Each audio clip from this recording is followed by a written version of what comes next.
అక్కినేని యువ సామ్రాట్ నాగచైతన్య నటించిన latest movie Thandel.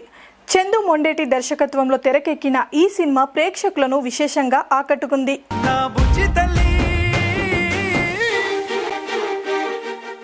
అందమైన ప్రేమ కథగా తెరకెక్కిన ఈ సినిమా ప్రేక్షకులను విశేషంగా ఆకట్టుకుంది. ఈ సినిమాలో నాగచైతన్యకు జోడీగా సాయి పల్లవి నటించింది. తండేల్ సినిమాలో సాయి పల్లవి, నాగచైతన్య ఇద్దరు తమ నటనతో మెప్పించారు. ఫిబ్రవరి 7న తండేల్ సినిమా ప్రపంచవ్యాప్తంగా విడుదలైంది. విడుదలకు ముందే పాటలు, ట్రైలర్ ద్వారా అంచనాలు పెంచిన ఈ సినిమా విడుదలయ్యాక భారీ రెస్పాన్స్ అందుకుంది. సూపర్ హిట్ టాక్ సొంతం చేసుకొని మంచి వసూలను తన ఖాతాలో వేసుకుంటుంది.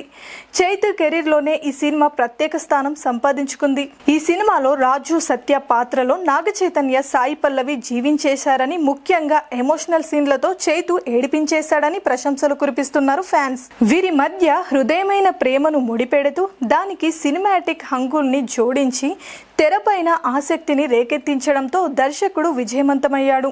ఈ సినిమాకు సంగీతం మరో హైలైట్. దేవిశ్రీ ప్రసాద్ అందించిన సంగీతం సినిమాకే హైలైట్. ఈ మూవీలోని పాటలన్నీ సూపర్ హిట్ గా నిలిచాయి. అలాగే దేవిశ్రీ అందించిన బ్యాక్గ్రౌండ్ మ్యూజిక్ విశేషంగా ఆకట్టుకుంది. ఇక ఈ సినిమా ఇప్పుడు ఓటీటీలోకి ఎప్పుడెప్పుడు వస్తుందా అని ప్రేక్షకులు ఈగర్గా వెయిట్ చేస్తున్నారు.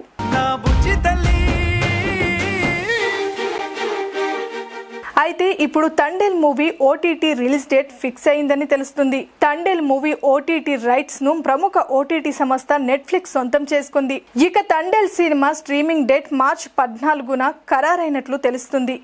ముందుగా మార్చి 6న అని వార్తలు వచ్చినప్పటికీ ఇప్పుడు మార్చి 14న ఫిక్స్ చేసినట్లు తెలుస్తుంది.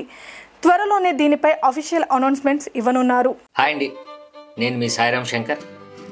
Please subscribe JR7 media. JR7 టీవీని సబ్స్క్రైబ్ చేయండి, షేర్ చేయండి, లైక్ చేయండి, కామెంట్ చేయండి. JR7 మీడియాని తప్పకుండా సబ్స్క్రైబ్ చేసుకోండి. JR7 మీడియాని సబ్స్క్రైబ్ చేసుకోండి, మంచి మంచి విషయాల్ని గ్రాప్ చేసుకోండి. Please subscribe JR7 media.